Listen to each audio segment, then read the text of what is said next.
Hello, hello, hello. I'm hoping that big sound from outside on the street is not coming in for the recording. And if it is, we'll use it as our curriculum today, maybe. Reflections, the science of mind, a way of life, a philosophy, a way of being, a faith. From the chapter on what the mystics have taught.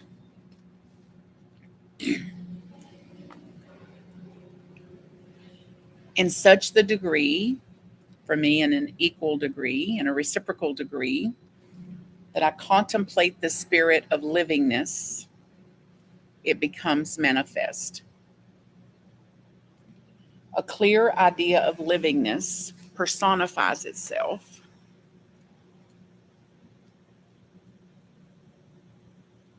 So we've been looking at this and thinking about it the last few days.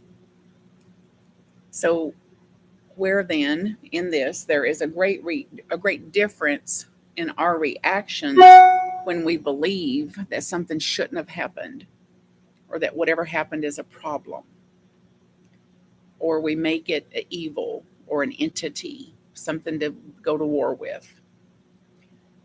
And there's a great difference in our reaction when we understand that we also have the choice at times in consciousness that we merely can experience it.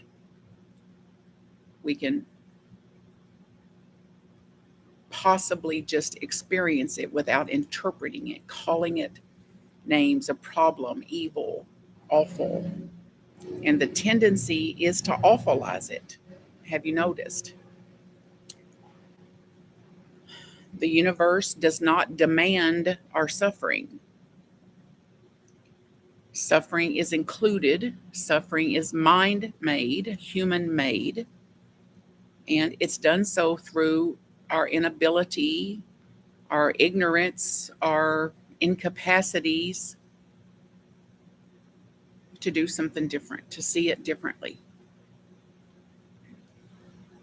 It will continue until we learn another way.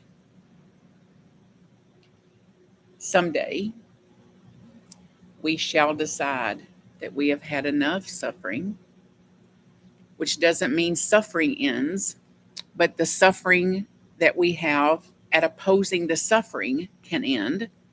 The suffering I have at saying there shouldn't be suffering, I don't want suffering, I'm resisting suffering, I deny suffering, that part can end.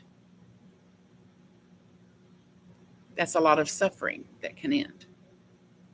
So then in the physical, there'll be suffering when I touch a hot stove.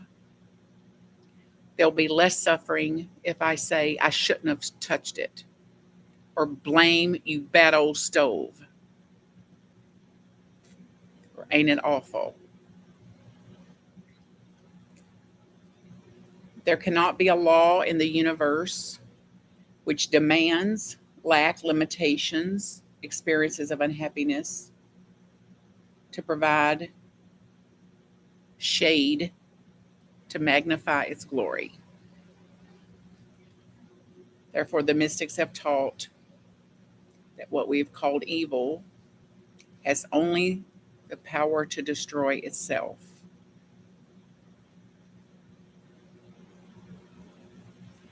From the viewpoint of reality,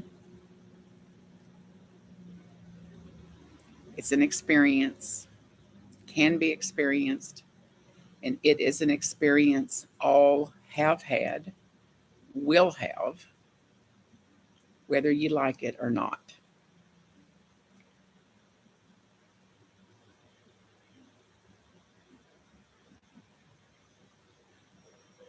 Heaven and hell are states of consciousness.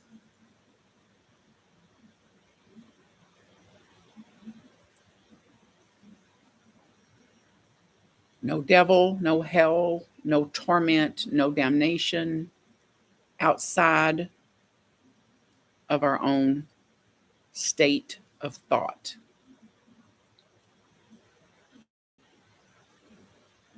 no punishment outside of that self-inflicted,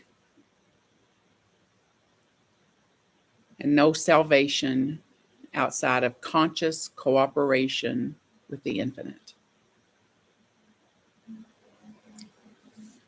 Okay, where does it leave us today? Blessings to you.